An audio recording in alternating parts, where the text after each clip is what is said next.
Communiqué de presse. Ces 18 et 19 janvier, le président Moïse Katumbi a présidé une réunion du comité directeur de Ensemble pour la République au siège de la présidence du parti. 3 points étaient à l'ordre du jour de la réunion, à savoir 1. La mise en œuvre des résolutions de la Convention nationale qui s'est tenue du 19 au 22 décembre dernier à Lubumbashi. 2. Les stratégies du parti pour les élections législatives nationales et provinciales de 2023. 3. L'actualité politique. Dans sa communication liminaire, le président Moïse Katumbi a salué et félicité le courage des ministres nationaux et provinciaux qui ont chacun et chacune tiré librement les conséquences de la décision du parti de quitter la majorité de l'Union sacrée en démissionnant de leurs fonctions. Démissionner de son plein gré est non seulement un choix difficile, mais également la plus belle illustration du sens de l'honneur, de l'exemplarité et de la responsabilité des cadres de Ensemble pour la République.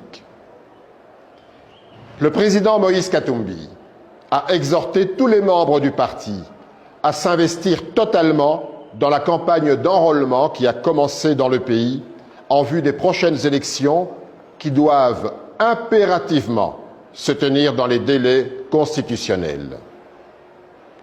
À la suite des discussions, le comité directeur a opté pour parachever la mise en place de toutes les structures du parti afin de mettre Ensemble pour la République en ordre de bataille pour les prochaines élections. Au regard de l'actualité politique, Ensemble pour la République dresse les constats suivants. A. Concernant la détérioration de la situation sécuritaire, Ensemble pour la République condamne les actes de terrorisme qui ont ensanglanté Kasindi, présente ses condoléances aux familles des victimes et appelle tous les Congolais à demeurer solidaires dans l'épreuve. Ensemble pour la République constate l'incapacité du gouvernement à endiguer la violence dans l'est du pays et relève l'échec de l'état de siège dans les provinces de l'Ituri et du Nord Kivu. B. Concernant la montée d'un discours de haine et de racisme à travers tout le pays, Ensemble pour la République constate l'absence de sanctions à l'endroit des personnalités investies de l'autorité de l'État qui tiennent des discours racistes et xénophobes. Cette attitude complaisante est inacceptable et révoltante. Elle illustre la complicité d'État dans la diffusion des discours de haine.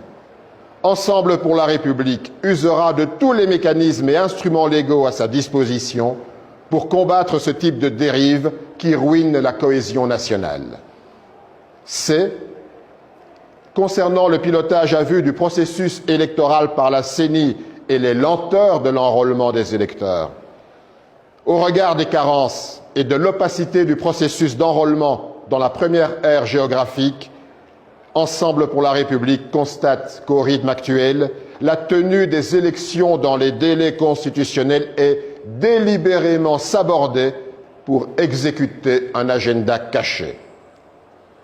Le président de la CENI sera tenu responsable du chaos électoral qui se prépare et devra en répondre.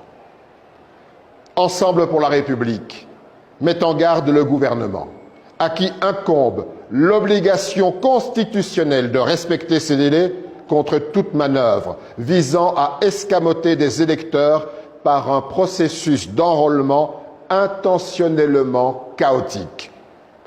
Ensemble pour la République dit non au glissement. Quel qu'en soit le prix, la durée constitutionnelle des mandats électifs n'est pas une question négociable. Pas une minute de plus ne sera accordée à ceux dont le mandat arrive à terme en décembre 2023. Fait à Lubumbashi le 19 janvier 2023.